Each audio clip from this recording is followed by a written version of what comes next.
So, good afternoon and welcome to the Engineering Talent Awards nominee interviews. This will be a series of webinar interviews led by myself and Fayon Dixon in discussion with those who've been nominated at this year's awards. My name is David, it's nice to meet you. The awards were of course scheduled to take place in April, but due to the ongoing coronavirus pandemic are now scheduled to take place on the 9th of September. A link to this and all the webinars will be available for sharing once each is complete. In the first webinar of this series, I'm here talking to Helen Dixon of Lacus Resourcing, who is nominated for Engineering Returner of the Year. Helen is a geologist and geotechnical engineer with international energy experience, covering 6 continents and 12 countries. Helen has worked with a wide variety of international operators, covering a diverse range of oil and gas projects, as well as renewable ventures. She is passionate about energy and is committed to leveraging her skills to aid the UK's sustainable and responsible development of the industry throughout its transition. So welcome to Helen. Hi, Helen. Hi, how you doing? Very well, thank you. How are things up there? Warm and sunny. Very nice. So basically, I explained the format before, but just to recap, I'm going to go ahead and ask Helen some prepared questions, but we do have a Q&A panel, so please do submit any questions you might have, and we'll get to those at the end, and I will put them to Helen. If you have any technical questions about the webinar, please do submit those as well, and our technical support will help you with those. So, Helen, I'm going to jump in with quite a general question. What do you do as an engineer day to day?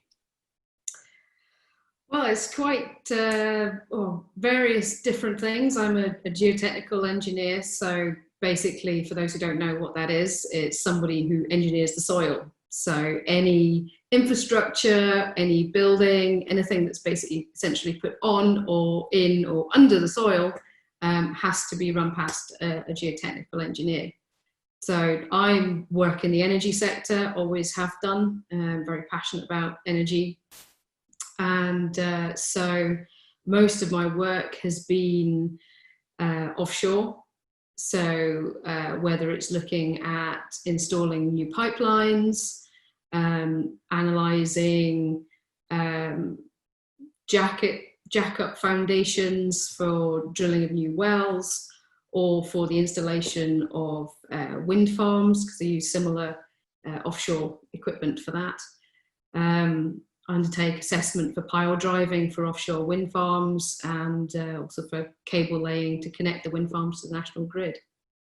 Wow, that's very, very impressive and very exciting. I have to say, from a personal note, offshore rigs and wind farms, you do always wonder how they actually manage to stay where they are in the sea. So that's fascinating to me. Technical engineers to keep them there. What you need. So was this always an industry that interested you, or when did you first sort of come to engineering? No, I mean, when I was a child, I actually wanted to be an air hostess. Slightly different. When I was 16, they said I was too short to be an air hostess, because back then there was a height restriction. So I thought, well, I don't know if I'm ever going to get tall enough, because I think it was 5'5" or somewhere around that back then. So I redirected my view, and I actually wanted to be a physiotherapist. So when I applied for university courses, I applied for physiotherapy, dietetics, and one geology course. And the reason I chose geology in the end was because when I went to the University of St Andrews for Open Day, I just fell in love with the place, and the department were just so fantastic, and they still are. I still work with them, and yeah, that actually pushed me into geology, because I fell in love with St Andrews. It's as good a reason as any. I think we'd all agree it was aviation's loss was definitely geology's gain. So I still got to travel the world as a result, so it worked out in the end. Absolutely, yes. What was it you were saying at the minute? 12 countries. That's pretty impressive. Yeah. Wow. So have you ever had to overcome adversity? And if so, can you explain? Yeah, I mean, as you say, I've worked all over the world. A lot of my work has actually been in the Middle East, which a lot of people would think that actually that would be quite hard for a woman. For me, it's never been an issue. I've worked in Kuwait, Syria, and Yemen, as well as Dubai, so the UAE, and I've never had a problem. When I left university, I wanted to be a hydrogeologist. I didn't actually want to go into the oil and gas industry because my father, who is an engineer, worked in the oil and gas industry, and he said, it's not a place for women, it's not something that you should be thinking about. But the reason I didn't go into hydrogeology was because the master's courses were all cancelled that year apart from one. And so I didn't win a full scholarship for the one course. So that's how I ended up in petroleum geology, because I won a full scholarship. Quite a lot of fate at play here. My dad is very proud of what I've achieved. But yeah, he didn't want me to come into it because he didn't feel that it's a place for women. And, having spent so much time in the Middle East and the Far East, a lot of countries out there are Muslim as well, which obviously again is you still have possible issues, but I've never had a problem at all, at least not knowingly anyway. Always been treated with the same respect that any other engineer or scientist would expect. That's great to hear. I mean, it's definitely, I think, one of those industries that perhaps historically people have seen, as quite male dominated. So it's great. It's great that you've had that experience. It's been so positive. Yeah, I mean, I went onto well site, onto the rigs in Yemen, and yeah, it was fantastic. I was treated like an absolute queen. It was marvelous. That's a pretty amazing place to go. I didn't have to stay at the camp because they didn't have facilities for women, so I actually got to stay at the main production facility, which is a permanent building that had air conditioning and showers. Oh, luxuries. Well, at 40 degrees C heat, it's very necessary. I can imagine. So you've worked a lot on renewable energy sources. Is that something that is particularly important to you? Oh, very much so. I mean, I was thinking about it the other day, and that I'm actually fourth generation energy industry. My great grandfather was a coal miner. My grandfather was a coal mining engineer. My father was he was a metallurgist, but he has actually worked in the nuclear industry, the oil and gas industry. So he actually was involved in the transition from coal to oil and gas. He also ran a number of waste power plants. So again, in transition, that side of things. And I've worked in offshore wind. My partner works in wave and tidal. My cousin works in biomass. So it's like between the family, we're kind of all about energy. Yeah, really family affair.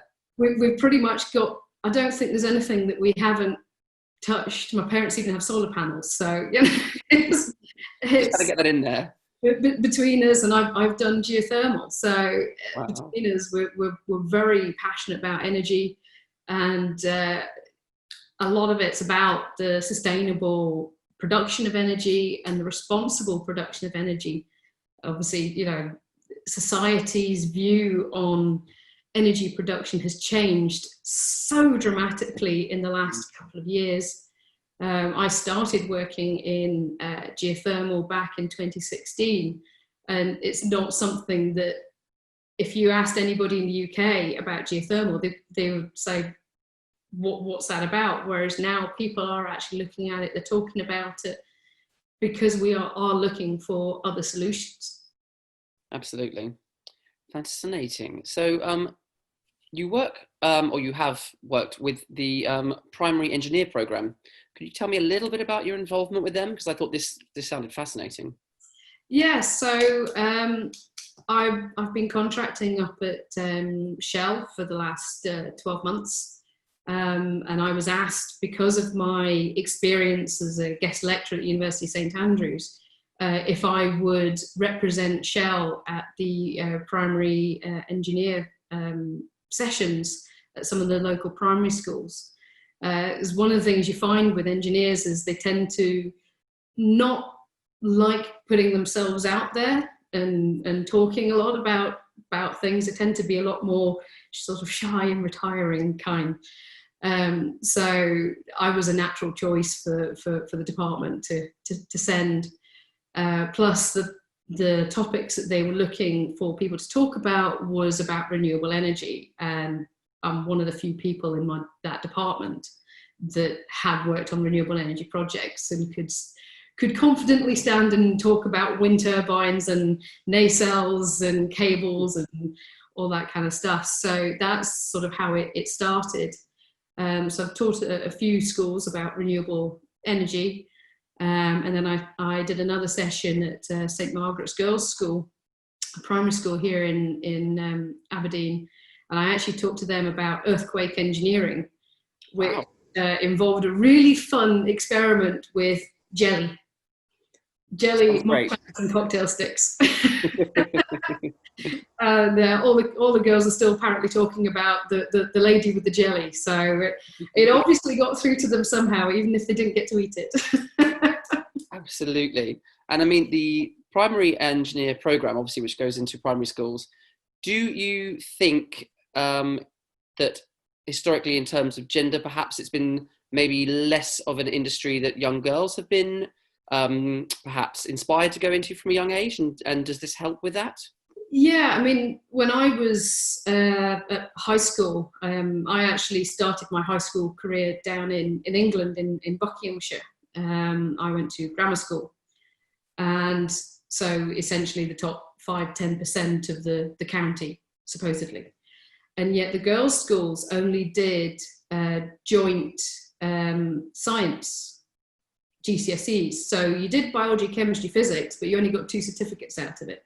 But the boys' school did separate sciences. And so, right from, the age of 12, we weren't actually encouraged to take sciences and something further, because a lot of universities at the time, you had to have done separate sciences to become a doctor or to become an engineer. So we were automatically handicapped, essentially. So I think the system has changed now, but certainly for my generation, it was not. I did food and nutrition and textiles as 2 of my GCSE subjects, and that was kind of normal. Yeah. I have Pitman's word processing, shorthand, and typing. Can you make a mean spaghetti bolognese from scratch? That's the question. Sorry? Can you make a mean spaghetti bolognese from scratch? That's the key question. Always do. So it's all worth it, really. Yeah, so it meant when I went to university I could cook and I could fix my clothes, so which right now is quite useful. But it's so interesting to me how from such a young age, historically, hopefully not so much anymore, but I'm sure unfortunately still in some institutions, we do begin to subtly direct different genders down different paths. So it's I mean, my dad has always encouraged me to do sciences and engineering. I mean, when I was learning to drive the car, he said I wasn't allowed to learn to drive the car until I could change a wheel. Now, what I didn't realise, it was his way of getting all 4 tyres rotated. Brilliant. Change a wheel. So good parenting tips there as well. So yeah. While we're talking about studying, obviously you are nominated for Returner of the Year, but I know that you obviously returned to education after, I believe, a 12-year gap. Yes. What was that like? Oh, goodness. It's so radically different. I mean, I did a BSc at St Andrews in geology and a master's at Royal Holloway, which is part of the University of London, not the women's prison, in geophysics. And then, so to return to university, as I say, 12 years later, I went from, handwriting reports, I had an ancient Amstrad computer with zip drives as the storage medium, to now with having, super fast broadband, Wi-Fi printers, all that kind of stuff. I mean, when when we were doing our dissertations for undergrad, you'd have to go to the library, hunt for the journals on the shelves, photocopy them with the little magnetic photocopy cards, and read so much paper. Whereas now, the students have every paper ever written right at their fingertips through their computer. They can sit in their bed in their pajamas and Google up as many papers as they want. And it's a very different world. I mean, I'm sitting in the lectures was very interesting. I would have my notebook and several pens ready and ready for the lecture, and the other students would turn up with no paper, no pens, nothing, as if they were going to learn it by some sort of osmosis. Because the thing is now that university lecturers have to provide all their lecture material before the lecture online, for accessibility reasons, for students with learning issues, or English not being their first language kind of scenarios. But it meant that the students wouldn't be taking notes, whereas my undergrad, you had a lecturer standing at the front of the classroom and either writing on a chalkboard or with an acetate roll and an overhead projector, manically scribbling down on the overhead projector. And if you wound that on to the next bit, you'd miss those notes. So I remember those well. Yes. Very, very different world. Very different. And psychologically, what was it like coming back to study, being that little bit more mature? Did you feel more prepared for study? It was difficult because I've always spent a lot of time on courses and learning stuff as part of my job. Reading papers was kind of the norm. You had to try and get as much information before you built finite element models or whatever else. But so I've always read academic papers and things as part of my job. So from that aspect, it wasn't too different. My biggest issue was returning to maths. Now, I hadn't done maths. The last maths exam I took when I was 17. And here I was, 19, 20 years later, having to do integration again. And I know I used to be great at it, but wow. Returning to it is just a whole nother word. And then they throw in a whole load of other complex maths. And all the other students in my class had all just done a civil engineering degree. So they were all hot. Nice and fresh for them, and they were ready to go. I was a geologist, geophysicist, who hadn't done maths for 20 years. So for me, it was very difficult because I had to basically learn civil engineering in about 2 weeks, as well as trying to remind myself about really complex maths, and some of which I'd never done before. So it was, I suspect some of my exam papers probably gave my lecturers a bit of a laugh, because there was a few times in the exam papers where I just went, I have no idea, 42, moving on. So certainly I have no idea how I managed to learn maths as a kid. It was never my strongest subject at school anyway, but I sort of look back at it and think, I know I used to be able to do this, but cool. And what would you say to other people who perhaps are thinking maybe about returning to the industry, or perhaps even about going on and doing further education afterwards, returning to academia? What would you say to them? I think for me, returning to academia, it was, quite a step into the unknown in many respects, because obviously I was going into a totally different field for me. But I had a really supportive family. My partner, he's a mechanical engineer. He actually said to me the other day, I miss your texts asking how to do the next step on the calculation. So I used to send those quite a lot. But I was very fortunate at University of Dundee. The engineering department is extremely supportive. Whenever I had any issues at all, they went above and beyond to really help me. So yeah, I wouldn't have managed it without family and without the university. Amazing. So I was going to ask, I mean, obviously we're in slightly unusual times at the moment. In terms of obviously the sector that you work in, this is a very big question, but I mean, what do you see as some of the fallout perhaps from the pandemic and maybe even from Brexit on the industry? Yeah, well, I mean, certainly here in Aberdeen, we were, before the pandemic hit, we were beginning to recover from the old downturn, which started in 2014. I myself was made redundant in 2016. So we were just beginning to recover as a city and as a community. So having oil just absolutely, get to the point where it's negative in America is just, what do you do? So I know a lot of my friends and colleagues have since been made redundant again because of this, and it's.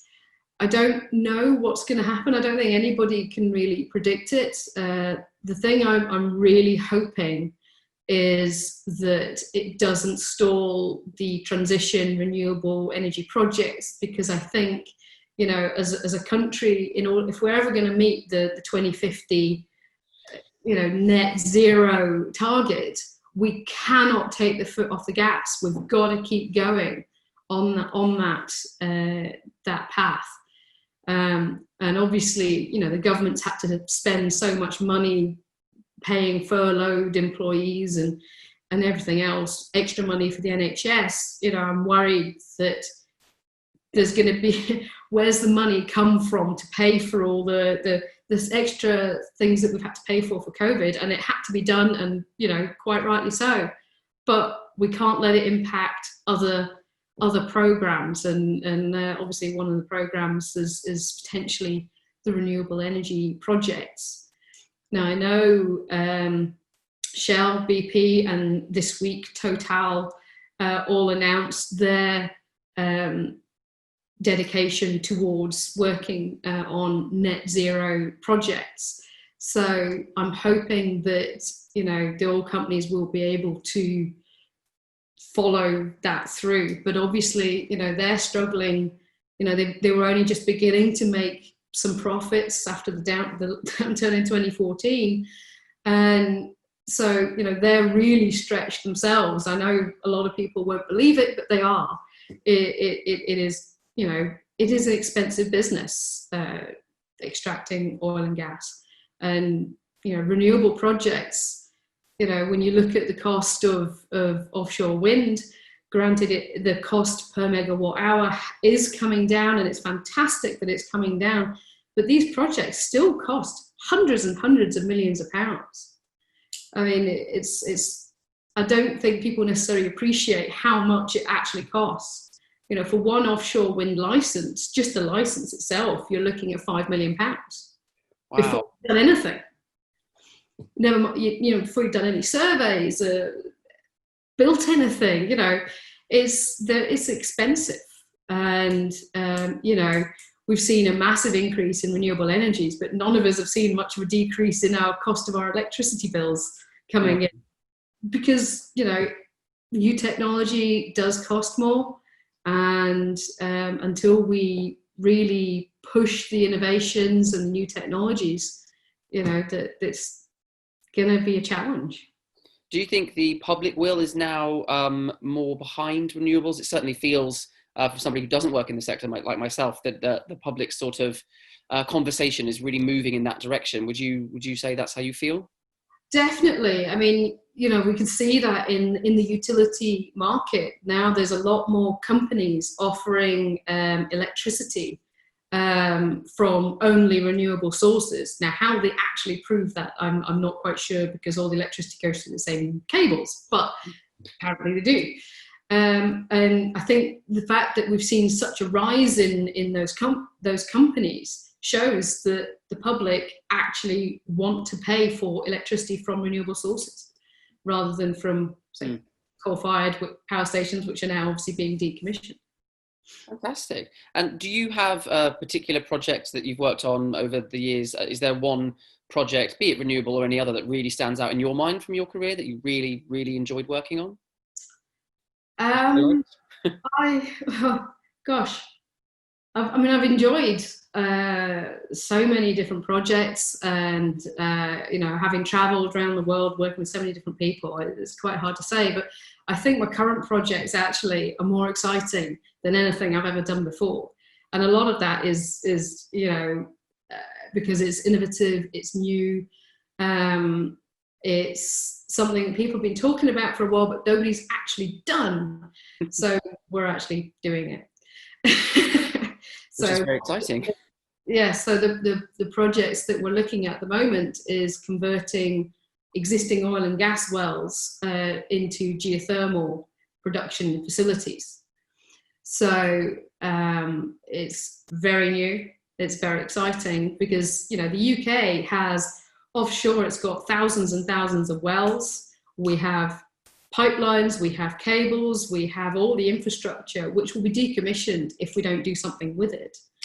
And if we can give it a new lease of life and repurpose this infrastructure, then it helps the UK through transition into green technologies. And we're looking at combining it with carbon capture as well as hydrogen production.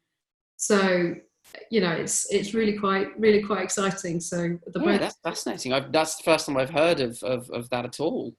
Yeah, at the moment my bedtime reading revolves around gas turbines and fluid dynamics, which is not something that's really something that's in my background, but I'm learning a lot very quickly.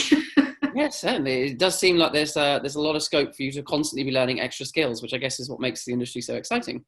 Yeah, we had a meeting with some of the Scottish Government representatives this week, and they are very excited about a couple of projects that we're working on at the moment. So it certainly looks like we actually are gaining traction. I mean, it's an idea that myself and my partner actually had 3 years ago, and we talked to various people about it, but nobody really was that interested.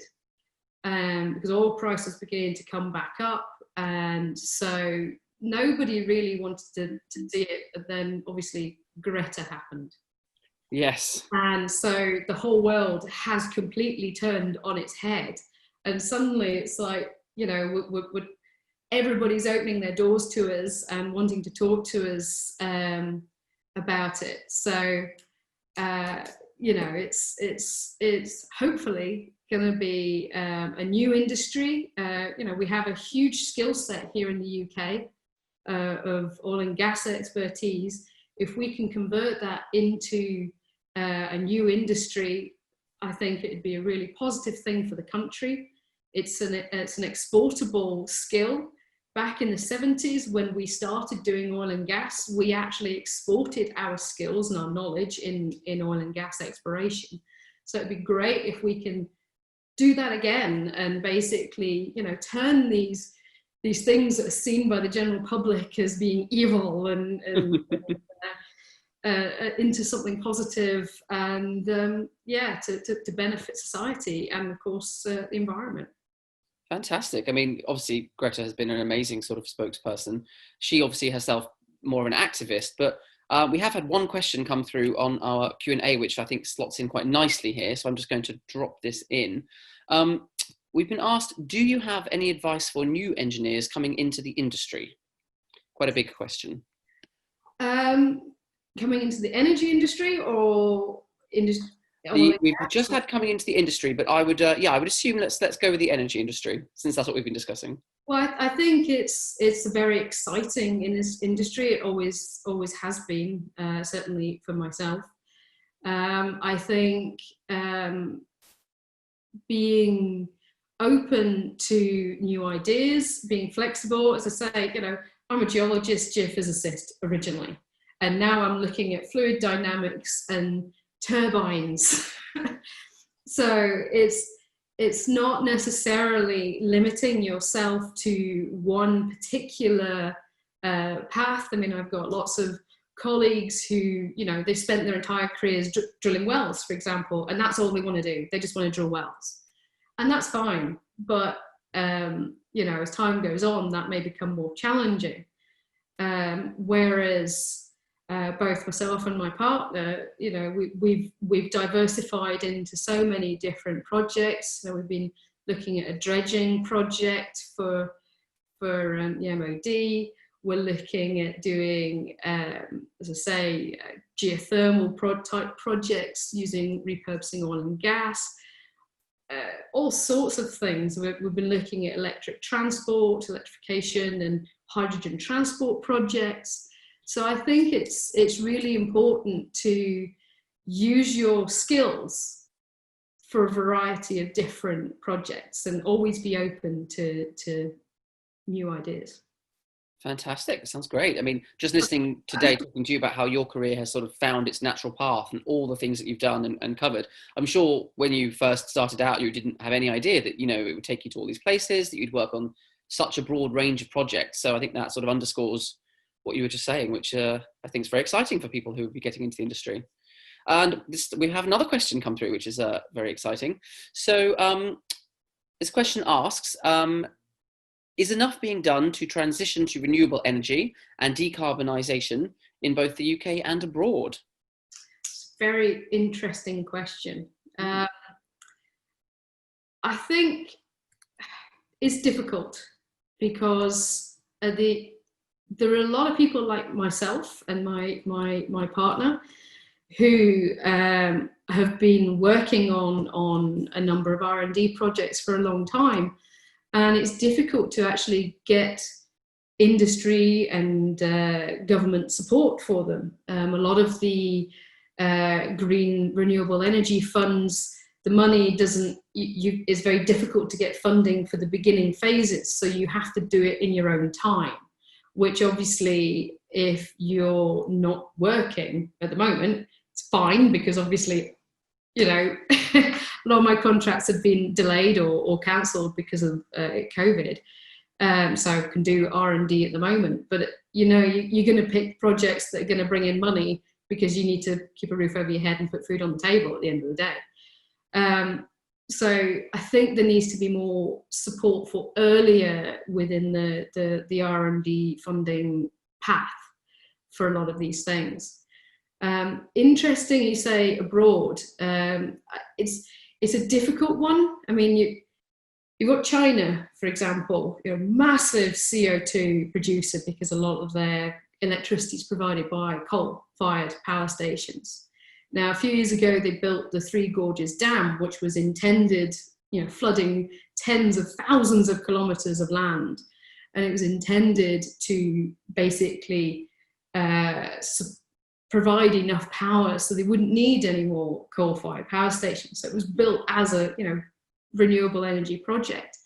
But in the time it took to build it, the electricity requirements of the country went up exponentially, which wasn't predicted. And since they've built it, they've since built 10 more coal-fired power stations. Wow. Because there's not enough electricity coming from that enormous project. I think that the best way at the end of the day of dealing with, you know, CO2 emissions and getting through this, you know, climate change scenario, it's actually reducing usage. You know, no matter what you do, it has an impact. So it is difficult. Obviously, moving to electric vehicles or hydrogen powered vehicles is fantastic for our roads, particularly for, you know, people who have breathing difficulties and things. It removes the particulates off of our streets, which is fantastic. But we have to ask a question: how is that electricity or hydrogen being generated? At the moment, the majority of hydrogen is generated called grey hydrogen. It actually involves a significant amount of oil and gas. So you're just shifting the problem, basically. Exactly. Yeah. They've got some great companies like EMEC up in Orkney who produce 100% green hydrogen. But obviously, Orkney's a long way away from the main populations, and it's a new technology. And whilst here in Aberdeen, we are trailblazers in the hydrogen transport sector. Our buses, we have one road sweeper that's hydrogen powered. A lot of our buses are hydrogen powered. The council actually built several hydrogen powered stations. So we are seeing that. But if you drive out of Aberdeen, the next hydrogen powered hydrogen station, I think there's one somewhere in the Central Belt. So you'd have to go quite a long way before you find your next fill up. Yeah. So it's difficult. It's a bit like the electric charging points. You know, you don't want to buy an electric car until you are certain you're going to be able to charge a car, because Absolutely. you have to try and beat the being able to stop at a petrol station and fill your car up with petrol. Yeah, I think, as you say, there's the sort of learned Um, behaviours are going to be as much of a way to resolve the problem as actually where the energy comes from itself. yeah, And maybe, I mean, obviously, there's a lot of speculation that the pandemic at the moment, that people are perhaps going to be more willing, hopefully, now that they've seen ways to reduce their energy. Maybe more people will be able to work from home, causing less travel, etc. I mean, do you think that could be an upside of the current crisis? I hope so. I mean, I'm a great believer in flexible working. When I was actually working with Chevron, I worked in Aberdeen with only one other colleague. The rest of our team was based in either Houston, San Ramon, or Australia. So massive time differences, Yes, issues. very remote working. The weekly team meetings, it was either somebody had a really late night or a really early morning. We did have a few instances of people falling asleep during the team meeting. I can believe it. I did get to see some fabulous sunrises in Perth as a result. But so, you know, we managed to work remotely. You know, I did that for 2 years with no problems. And it's just about understanding your colleagues and how they think is one of the key things of how to deal with it. And one of those things that Chevron and Centrica, who I also worked for, they did personality testing, and it's called the colours system. Don't know if you've ever heard of it. Yeah. Basically, you get a red, a green, a yellow, or a blue category, depending on what your personality results come out as.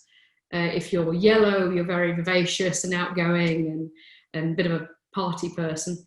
If you're green, you tend to be more sort of caring and thoughtful and that kind of side of things. If you're blue, most engineers are blue. It's very data orientated, very focused, a little bit more reserved.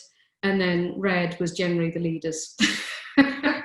More forceful personalities. And it actually really, really helped, because everybody you had to put your two dominant, your two biggest colours. So I was actually yellow-green, funnily enough. And it meant that when someone sent you an email, you could understand their kind of personality.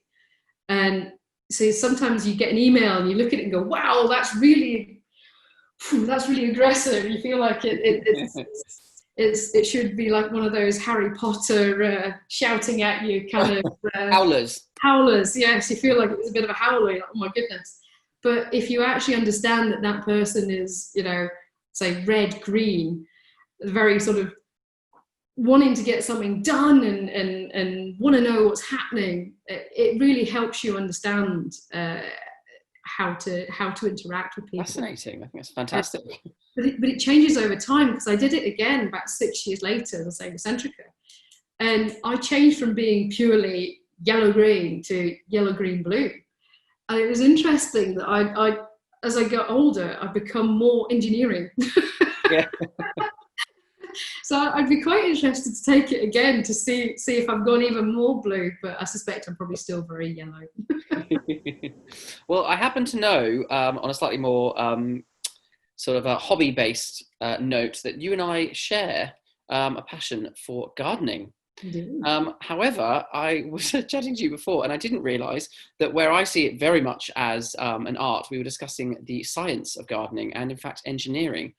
How do you, or do you, tie the two together? So your engineering side and your hobby for gardening. Well, I mean, I obviously grow a lot of flowers and things in the garden, but my main thing I do is vegetables. I grow all my own vegetables. So actually, a 3-time Royal Horticultural Society gold medal winning French bean grower. Well done. I'm very impressed. I hope they sent you a certificate for that. Oh yes, yes. Good. But yeah, so we were talking about it, how I do it. I mean, I have a very careful crop rotation because obviously you can't repeat the same crop year after year in the same soil loses its nutrients. And you should always follow brassicas after beans and peas, because beans and peas put nitrogen back into the soil with the nodules that helps your brassicas, i.e. your cabbages and your broccolis and kale. Kale's my favourite. Kale grow. So there is quite a bit of engineering around it, and you have to decide whether you want to be an organic grower or whether you're quite happy to use slug bait and all the rest of it. I'm afraid I'm not an organic grower because we have far too many slugs. I heard of a lot of gardeners who are organic except for slugs, and I think that's a very good rule. That's basically my rule. I'm organic except for slugs. Yeah, my garden is surrounded by granite dry stone walls, and slug paradise. Yeah, they live in them over winter, and then they come out and eat my hostas and my vegetables. So I'm afraid from that respect, I am definitely not. But I have, thanks to lockdown, I've actually invested in a new composter, which I'm very excited about, and it uses my kitchen waste, vegetable waste, and uses bacteria to break it down into compost and liquid fertilizer. So I'm trialing that this year. So. The engineering gardener, I love it. Yes. As things stand, that is it for our questions. But I did just want to ask you quickly about, we were talking earlier about the science of, the engineering of flower arranging. So I found that fascinating. Yes, so yes, as you know, I'm a competitive flower arranger. It's something that my mum actually got me into. Partly because she wanted me to get into loving gardening, and so she got me into it when I was before I had a garden. Although, having said that, I very rarely actually cut anything out my garden because I enjoy it out there. Yes. I do tend to buy my flowers, unfortunately, but it's a lot of when you're competing in flower arranging, there tend to be very large exhibits, so you have to have a certain element of engineering about how you're going to display the flowers to their best view, and you always have a subject matter. So I'm very literal on my flower arranging. If somebody says a school show was one of the years that I did very well, most of the flower arrangers do a lovely flower arrangement and then put a program in from a play or something. Whereas I literally did a show and tell. I made a giant flower ammonite and had rocks and things in it. So I'm very literal. But that required a serious amount of mechanics to get a vertical giant flower ammonite. Amazing. And so you're engineering in all areas of your life then? Yeah, I've learned a lot about balance. There are 3 types of balance. There's visual balance, whereby it visually looks balanced. So usually you have odd numbers of flowers. There's actual balance, whereby you have even numbers of flowers. And then there's dynamic balance, where it's about to fall over. That sounds like the most exciting one. Well, Helen, it's been absolutely great to chat to you. I hope you've enjoyed being here as much as we've enjoyed it. Yes, absolutely. Fantastic. And Obviously, as I mentioned before, there's going to be a series of these webinars. So thank you to everyone for watching, and please do remember to share the link from this webinar. Next Tuesday, Fayon will be here talking with Brogan MacDonald about her nomination for Engineering Graduate of the Year. Until then, it's goodbye, and we look forward to finally being able to celebrate the awards with you later next year. It was great to chat to you, Helen. Bye, everybody. Thanks, bye.